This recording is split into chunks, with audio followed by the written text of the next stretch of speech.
Hey, I'm Jon Thelen, host of Lindy's Fish Ed TV.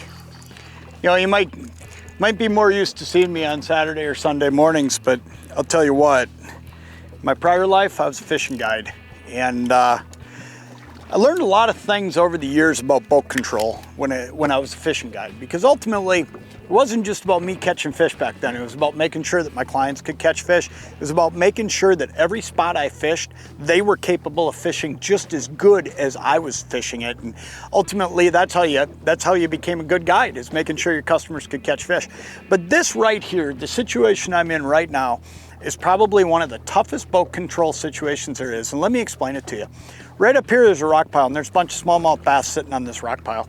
And I want to fish that rock pile, but if I've got 3 guys in the boat, it's going to be really, really hard, because I might take that Ulterra, put it in spot lock, and the boat's going to swing, and all of a sudden I'm going to be able to fish off the back. But putting 3 guys back here in the back and casting that way, I'm not going to be nearly as effective as I want to be. The other option might be that I drop my Talon. Okay, I could put that 15-foot Talon down, but what would happen then is the bow's going to swing straight toward that rock pile, and then all 3 of us are having to stand up in the bow to try to fish it. I want to be parallel to it. And with the waves coming in parallel to the boat, it can be really tricky, but there's a way to do it.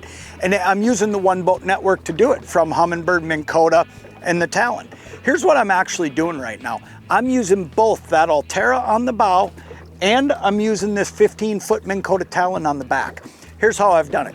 I put the Talon down when I came in here. That parked me on this spot. I'm sitting in about 12 feet of water. That rock pile's about 7 feet of water right up here on top. But then I also put my Ulterra down in the front, and I set it to the legacy mode in autopilot. Now what that's going to do is make it so it's just going to send a beam out, it's going to catch the shoreline, and it's going to decide exactly where it needs to aim. Then I've got it set right now on 1.5 for speed. So what it's doing is it's actually holding the bow that way. So now between the Talon holding the back end of the boat, the Ulterra holding the front end of the boat, the waves are coming in, hitting it on the side, and we could have 3, even 4 people casting this rock pile. And now I can cast that side of it. Whoever's in the bow can be casting that side of it. And we can probably work a 30-40 yard stretch of this rock pile by doing this, just staying horizontal to the waves. It's a tricky little deal. It's one of the toughest situations you can find yourself in when it comes to boat control. But if you use that Ulterra up on the front end, or whatever Minn Kota trolling motor you have, put it in that legacy autopilot mode, and then rely on that Talon to hold the back, you're gonna find out that you can sit here and you can cast that thing and you can catch fish all day long. It's a really effective way to use the whole One Boat Network.